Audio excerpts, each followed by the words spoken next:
Welcome to Staying Connected, a podcast where I talk to people about their stories with VEDS, Marfan, Loeys-Dietz, and related vascular and aortic connective tissue conditions.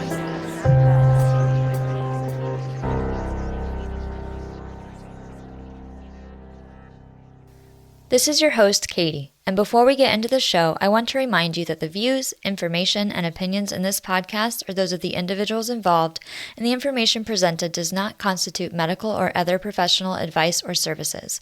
Any opinions that I express in this podcast are my own and not of my employer.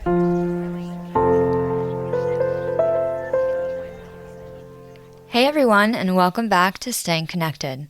I have VEDS, and on this show, I talk to other people about their stories with VEDS and similar conditions like Marfan syndrome and Loeys-Dietz. Today, we're going to talk to Maya Brown-Zimmerman, who was diagnosed with Marfan syndrome as a child. Because of her atypical features and medical events, her diagnosis was questioned several times, and she was tested for Vascular Ehlers-Danlos Syndrome and Loeys-Dietz before a genetic test revealed she does have an FBN1 mutation associated with Marfan syndrome. Before we go over to the interview with Maya, did you know that Staying Connected now reaches people on all 7 continents in 84 different countries? This show continues to spread its reach around the world, and if you want to support it and help it continue to reach people who need to hear it, join my Patreon. For $5 or $10 a month, you can support the production of this show and other content about VEDS, Marfan, and Loeys-Dietz. I've linked the Patreon in the episode show notes, and I just want to give a shout out to my patrons who have already been supporting the show. This podcast means so much to me, and I couldn't do it without your support. So thank you, thank you, thank you. My top tier patrons are listed in the episode show notes. You can also support this show by simply sharing this podcast with people you know. Thank you so much for your support. This show will release every other Saturday through September, so make sure you subscribe on your podcast player so you don't miss any episodes, and stick around at the end of the show for a preview of what's next.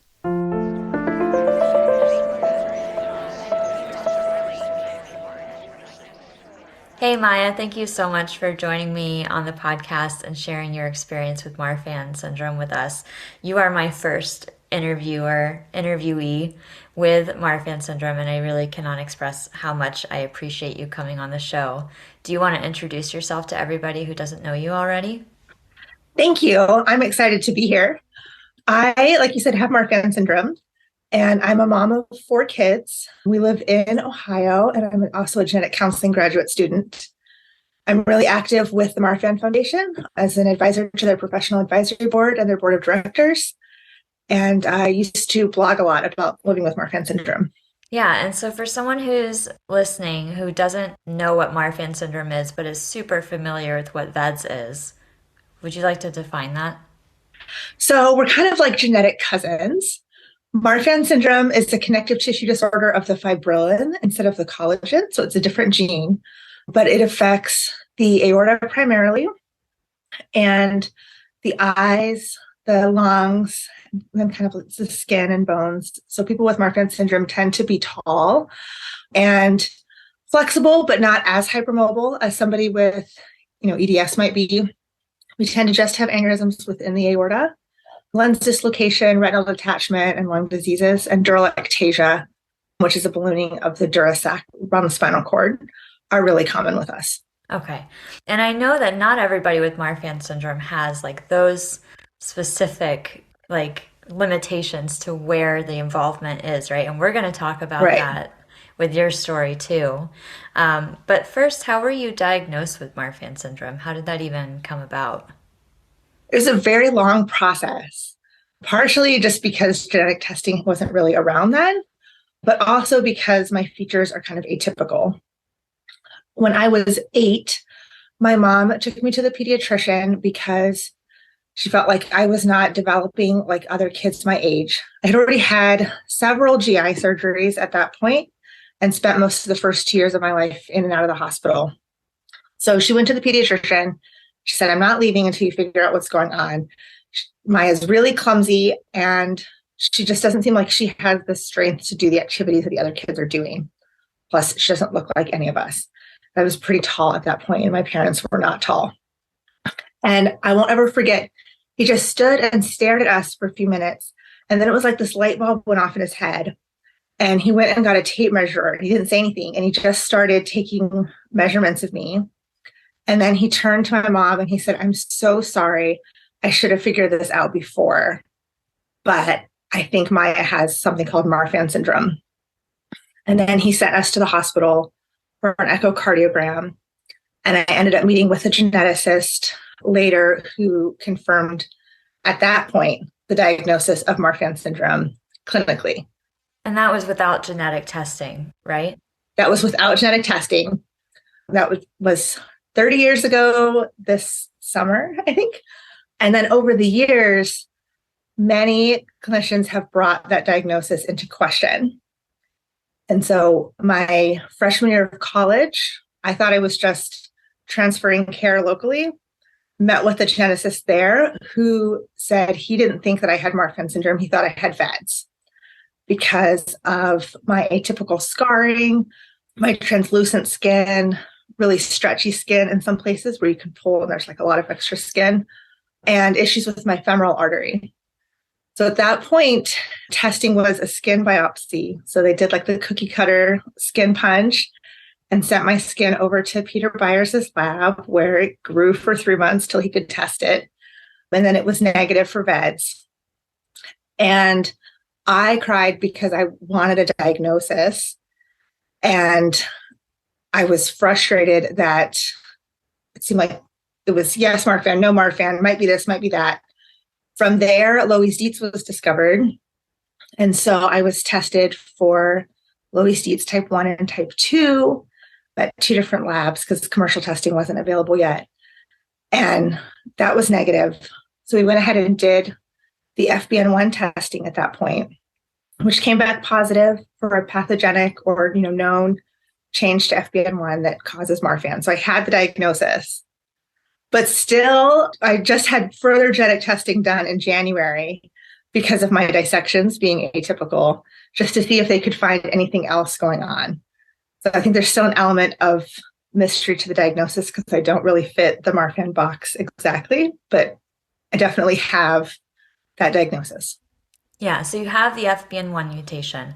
So I think it's so interesting. So when you were young, you had a diagnosis of Marfan syndrome, and then you had it taken away, and then had testing for VEDS and Loeys-Dietz, and then you got the testing for FBN1 after those 2 tests. Yes. And then they ordered testing for the other Loeys-Dietz genes after those were discovered because my father had cleft lip and cleft palate, my brother had clubbed feet, and my niece has tethered cord. And so those are all more Loeys-Dietz, but that was negative. And then, like I said, in January, they did the full 92 gene connective tissue disorder panel to see if anything else came up. Yeah, so let's talk about, I want to touch on a little bit, you mentioned the GI surgeries you had, you mentioned problems with your femoral artery, and of course, dissections that you've had recently. So let's talk a little bit about those more. So what were your GI surgeries when you were growing up?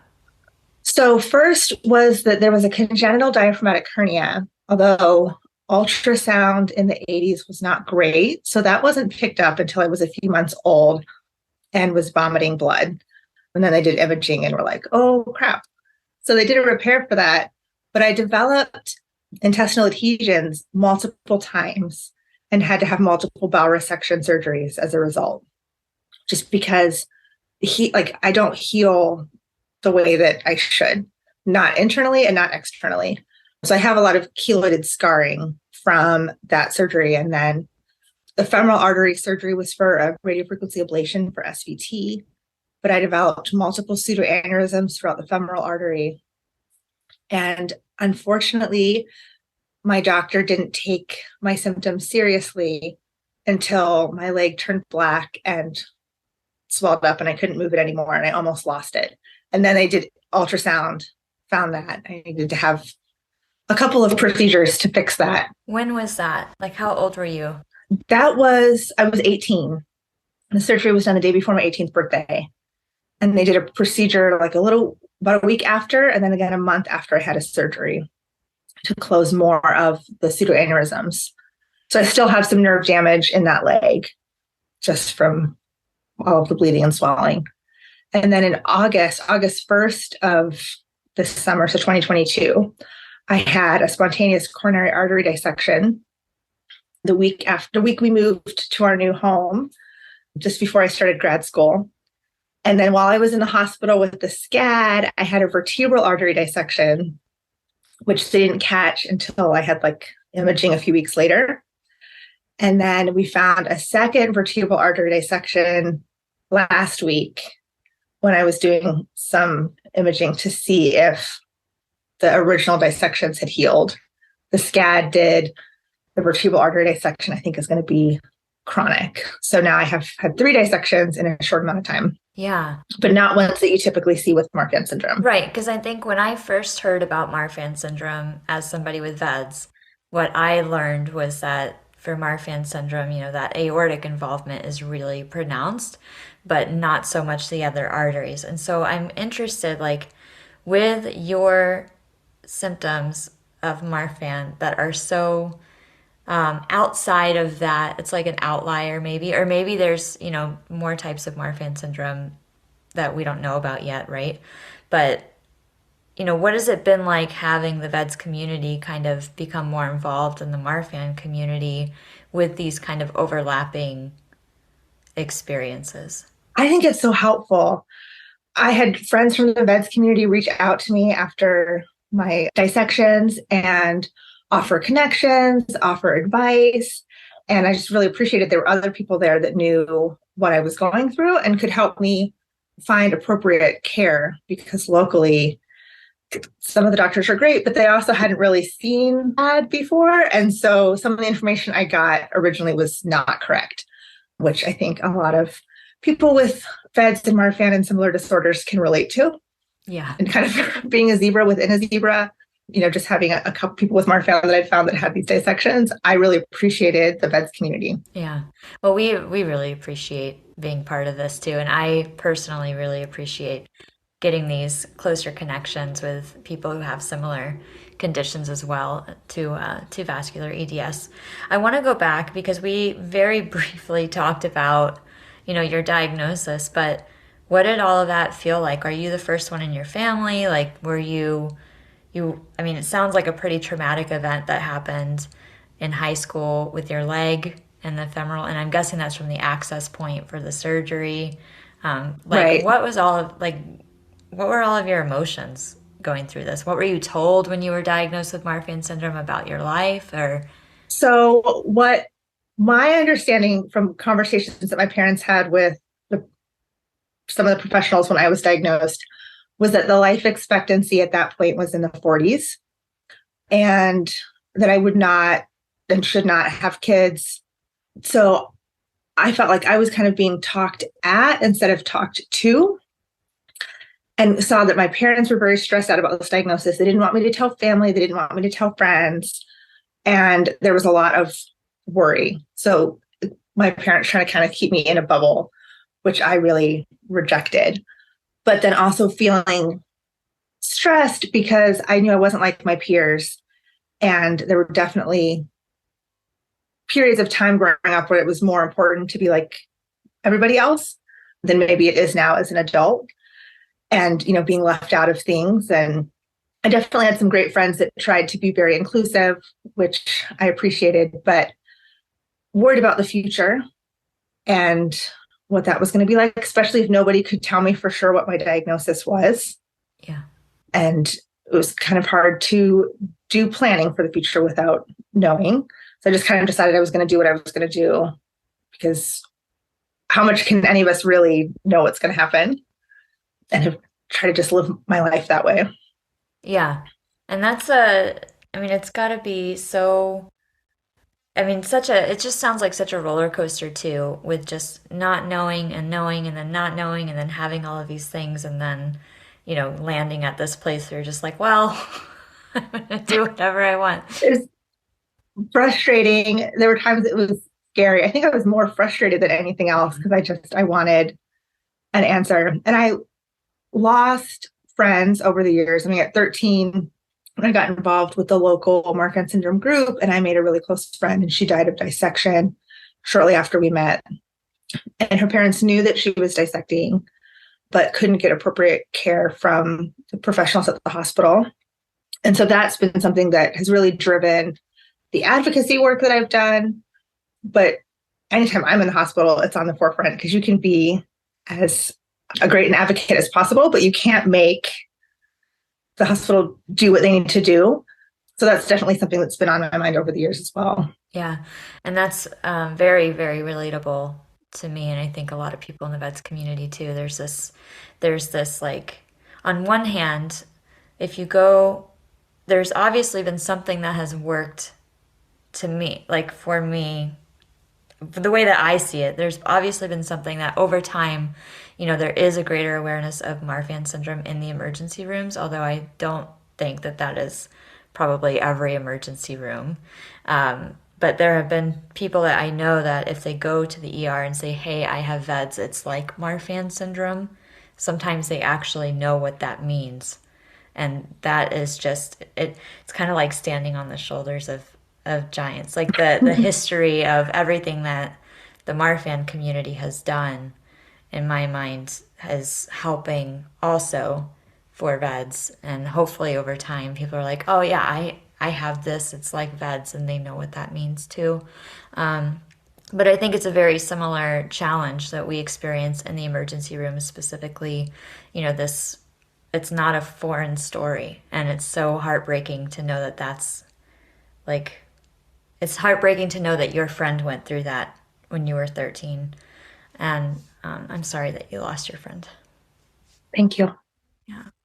So you touched on wanting to, let's talk about advocacy. So you said at 13, after that happened, that's when you started really getting involved? Yes. Before that, I said I was just angry a lot. And I kind of pushed boundaries with school and phys ed and trying to see what I could get away with. But I decided, with the 13-year-old point of view, that I was going to educate myself, and then I was going to educate doctors, and then nobody else would die from a dissection because we would just have educated everybody. So I wrote an article about the new autopathy clinic that was starting for the local newspaper, did some things with the news, and got involved with the Marfan Foundation, kind of doing like peer-to-peer mentoring through a physical mailing list that they had. And, kind of grew from there. So I got invited to speak at different medical schools or grand rounds presentations. I worked with Ben Wiseman to run the teen program for the foundation for about 10 years. I'm with Lou Arias too, and have kind of built on that through my blog or other connections that I've made. And what has that experience been like for you? Every time that I get to speak in front of medical professionals, I feel like I have to pinch myself that I'm fulfilling the promise that I made to myself as a teenager, because I'm hoping that they will remember at least some of what we've talked about, and that then in the ER or in their practice, that they'll be on the lookout for signs for not only Marfan, but we talk about the related conditions as well. Mm-hmm. And I got to be an author on the new aortic disease guidelines that came out in November. And one of the coolest things ever. I mean, I'm glad that I'm able to contribute to the community in a way that's going to help make things better. Yeah. And you have done so much. Like, I've seen your name all over the place, and it's really, really awesome to see just how much you've done in the last 25 or so years since your own diagnosis, or since you got involved as a teenager. Do you want to talk about building a family, what that's been like for you? Because you said you were told not to, but I know that you have one. So as I got older and learned more about like more recent research and things, my nurse practitioner that I worked with, and I decided that it would be safe for me. Well, I mean, I'd be high risk, but definitely safer than what I had been told if I wanted to go ahead and have a family.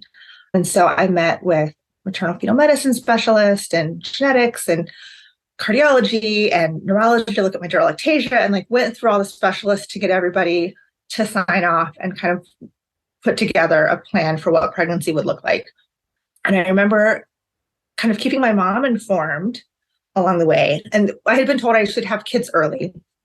So I had my first son just before I turned 24. But I remember calling my mom to tell her I was pregnant, and she was silent.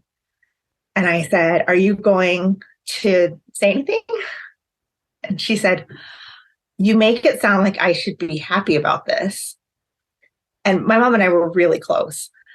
I said, "Well, yeah, it's good news." She said, "No, this is awful news. This is, I didn't think you were actually going to go through with this." And she was terrified the entire pregnancy that I was going to dissect. And we did not talk about the baby again until I was in my third trimester. And I mean, she was very excited when he was born, and that, I mean, there were some complications, but like overall things were okay. She handled it a little bit better when I got pregnant the second time, but that pregnancy was much more difficult. And after my second son was born, my cardiologist said no more. Mm-hmm. And so we ended up adopting 2 little girls, a little while after. Yeah. So you have 4 kids. 4 kids. It's a very busy house. It sounds like a very busy house. What kind of complications did you have with those pregnancies? Any? With Miles, my oldest, I developed very high blood pressure during delivery. They had wanted me sedated for delivery. Just the anesthesiologist didn't feel comfortable doing an epidural with my dural ectasia. And we think that it was preeclampsia, but we're not totally sure.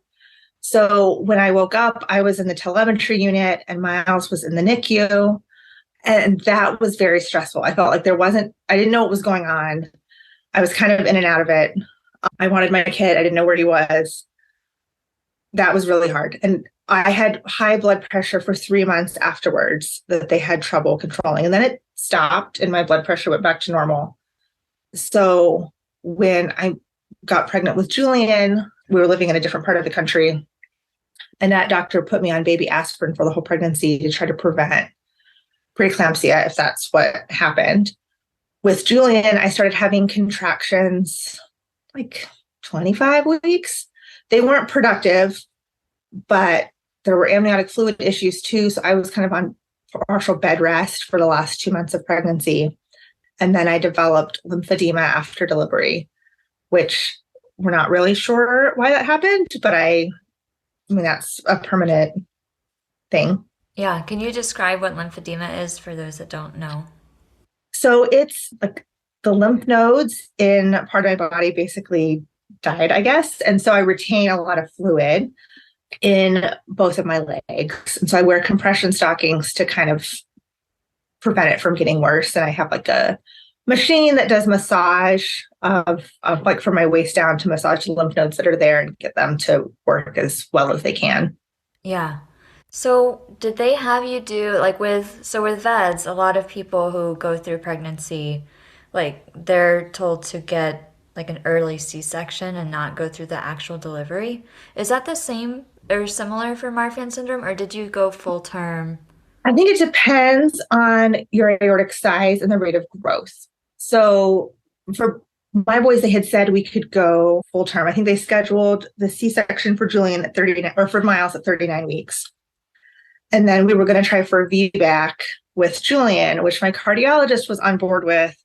The maternal fetal medicine specialist was very unhappy with that plan.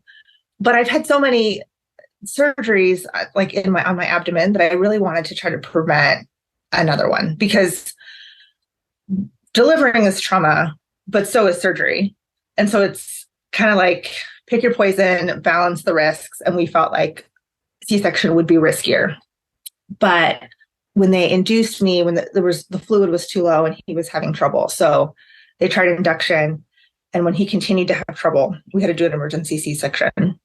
The recovery for that was easier than the C-section where I was under general anesthesia, though. So I'm glad that it went okay. But they said my uterus was very, very thin, and that the doctor who delivered me was concerned it could have ruptured if I had gone through with delivery. So it worked out in the end that we did the C-section. Yeah, and that sounds very familiar too, as well. It's so, I love talking to you because I think there's so many overlaps in the experiences here. And it's like, I mean, I personally, to make it clear, I have not gone through pregnancy, but I've known of people with VEDS who've gone through pregnancy who've been told that there's one interview I did with Meg where, when they went into the C-section, they could see the baby's hair through the uterus. Like it was that thin. Yeah. And again, not something that you typically worry about with Marfan patients, which is why my doctor was okay with doing the VBAC. But yeah, that's what happened. So yeah, thank you for sharing that with me. You said you're in school for genetic counseling. Yeah. So at what point in your advocacy journey did you move from all of this blogging and medical education and speaking to doctors and things to I want to be in the medical field? When did that switch happen for you? Actually, I wanted to be a genetic counselor since high school. My junior year English teacher brought it up to me when we were planning for career day. She's like, I don't know if you've heard of this career, but I think that you would be really good at it. And as she was describing it to me, I'm like, oh, I've met with one before. So I shadowed at the local hospital where I am now going to be rotating and have rotated in the past as part of my program.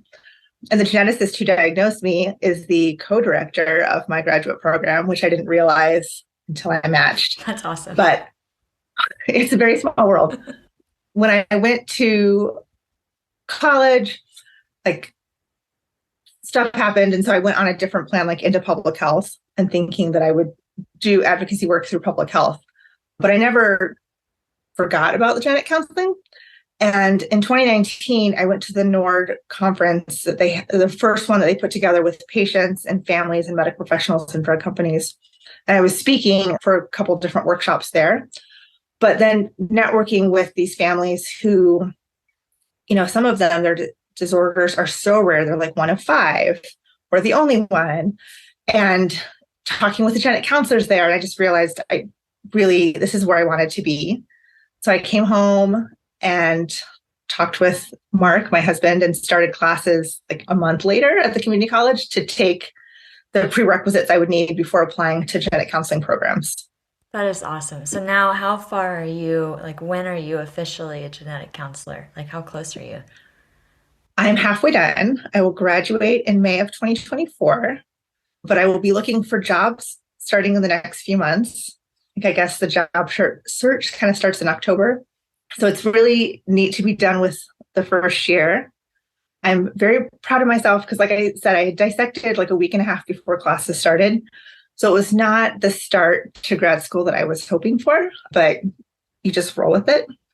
And I love the rotations that we're doing, working in the different clinics. I love the coursework. I love my classmates. I feel very much this is where I'm supposed to be at the time that I'm supposed to be there.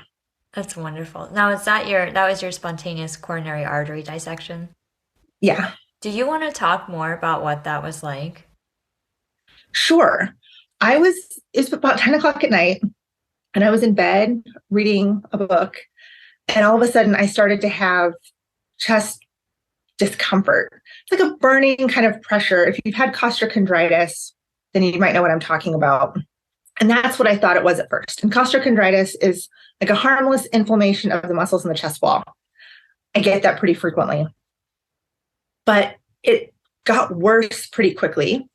And then I noticed it had spread down both of my arms, and I felt a lot of pain in my thumbs, which is weird. But somebody was pushing down really hard on my thumbs. And then I felt the pain in my jaw. And I thought, oh, if I'm having jaw pain, then this is a heart attack. But I don't know why I'd be having a heart attack because I'm 37 and healthy. So maybe I'm dissecting, and my aorta is enlarged, but it wasn't at dissection point. So I was arguing with myself. I went downstairs and got my husband, said, I'm having really bad pain, but it can't really be a dissection. So let's just hang out for a little bit. Maybe I'll take a shower, take some Motrin, and like see if the pain goes away. And then I got to the point I couldn't stand anymore. And he said, I'm calling an ambulance. And so I put on some clothes, I guess, and went to wait. And my second child was awake, and he has Marfan syndrome too. So that was very traumatic to have the ambulance taking me away with him awake and seeing that that was happening.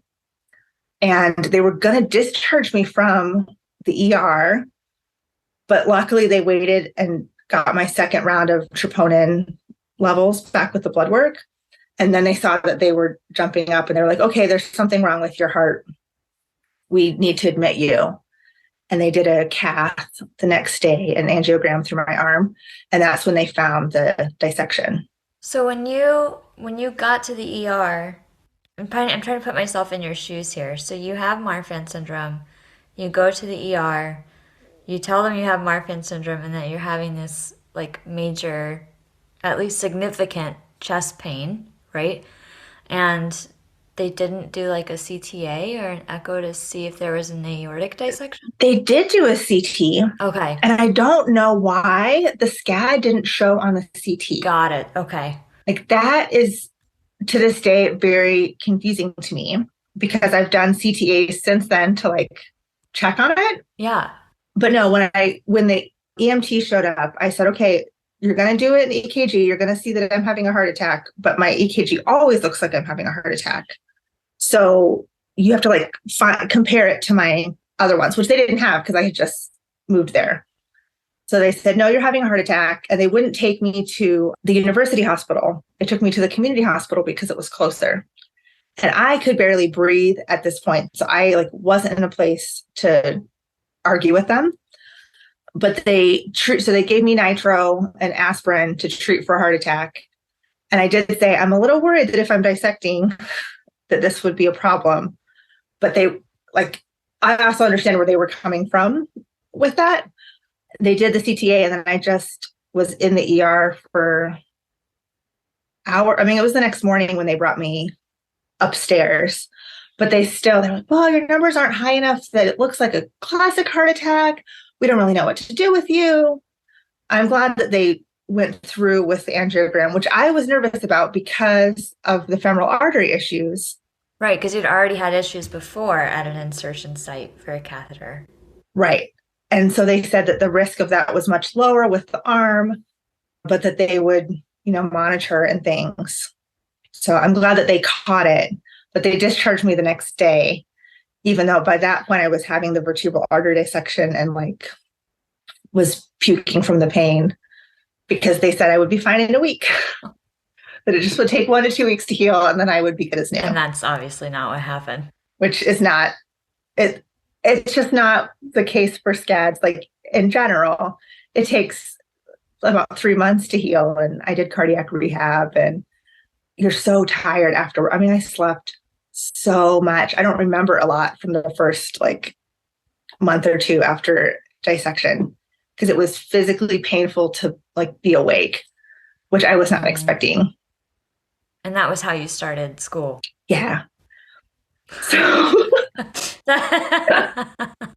I did part of orientation. I would go to orientation in the morning and then I would do the second part of orientation virtually. And then I would go to class in person, but we had a late Wednesday class, at 3:00 in the afternoons. I would do that virtually from bed. But I did half days for my rotations for the first couple of months, which I was glad that my program director suggested because when I met with her, I was like, well, they said I'll be fine in a couple of weeks. So I'm glad that she pushed me to go a little more slowly. That's really good to have that kind of support. I was very grateful for it, but I got my homework in on time and, was able to, then I got COVID. So that kind of threw a wrench in things too, a few weeks after the dissections. But overall, we got it done. There was a lot of support from the Marfan and VEDS and Loeys-Dietz communities, which I really appreciated. Yeah. I'm so glad that you made it through that first year. With everything that's going on, That is amazing. Good like, congratulations. I'm not going to clap on a podcast because it might be really disruptive, but really, like, that is really incredible that you went through with it and continued to go to school and do all of those things. Like, and here you are halfway through your genetic counseling school and almost at the end of it, really. It's very exciting. I feel very lucky to have come through the dissections okay, and then to be able to do this and to have support from family and friends. And yeah. So I want to ask you a couple, like, kind of parting thoughts. You have been involved in the Marfan community for a while, and you mentioned, like, all of your involvement with the teen group with Ben Wiseman over the years. If there's somebody listening to this podcast or listening to your story who is a teenager with Marfan or VEDS or Loeys-Dietz, or is just newly diagnosed with Marfan or is going through that whole diagnostic odyssey, what kind of advice would you give them? I think the most valuable thing for me has been to connect with the community, to know that I'm not alone. There are other people that are going through similar things, whether they have my exact diagnosis or not.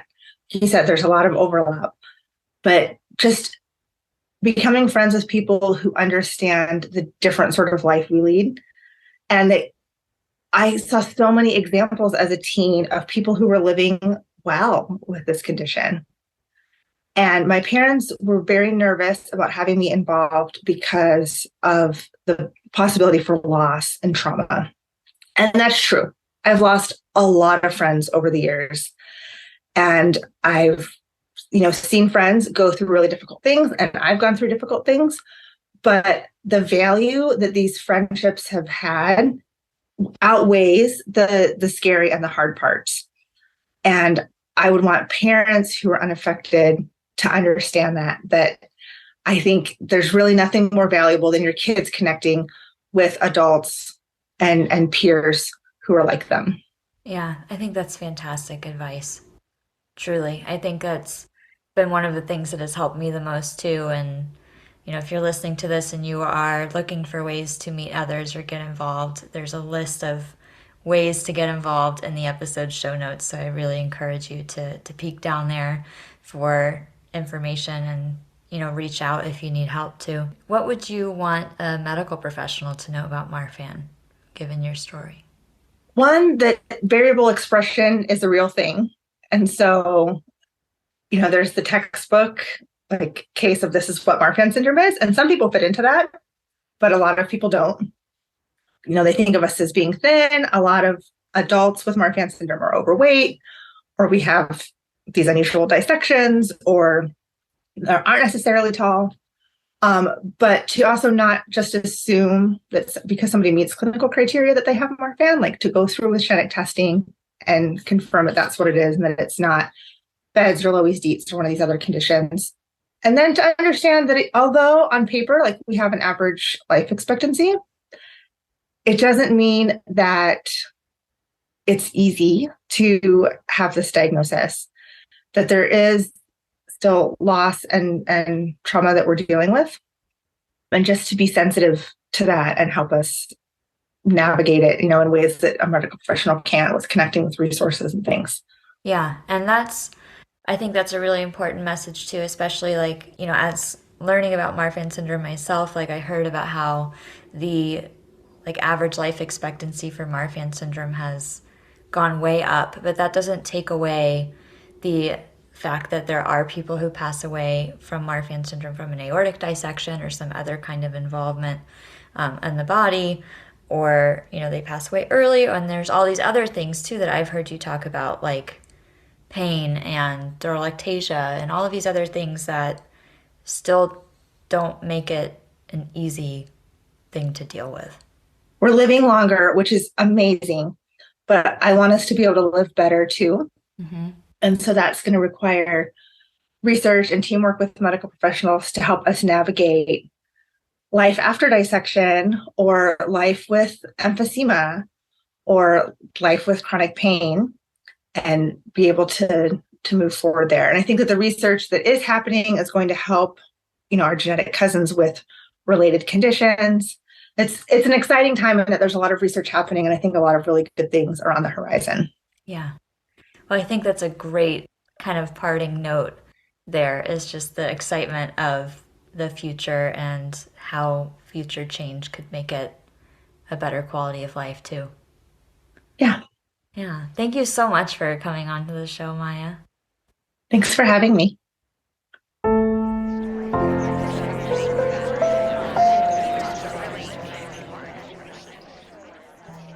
Thank you for listening to this episode of Staying Connected, featuring Maya Brown-Zimmerman, who has Marfan syndrome.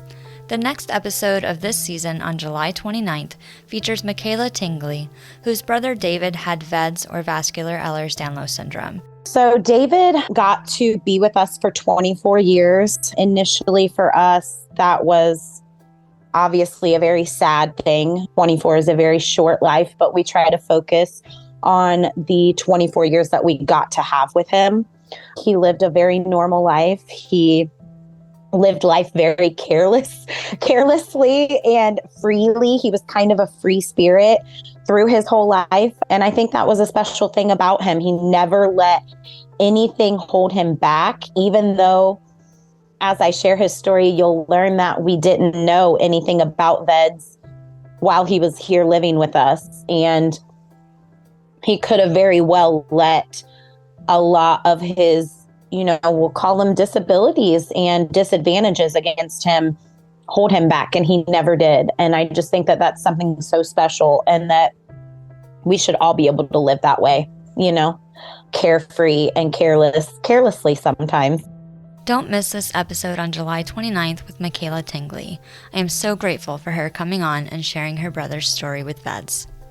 I don't have a big list of events for you today, as the VEDS camp was just last weekend, and the Marfan Foundation Conference is happening right now in Chicago. If you want to meet me, I'm here. Come find me. I would love to meet you. Don't forget to subscribe to Staying Connected on your podcast player so you don't miss any future episodes. And if you like this show, I hope you will consider sharing it with your friends on social media to raise awareness of these conditions. You can also support the production of this podcast by joining my Patreon. Thanks so much, and I will see you soon.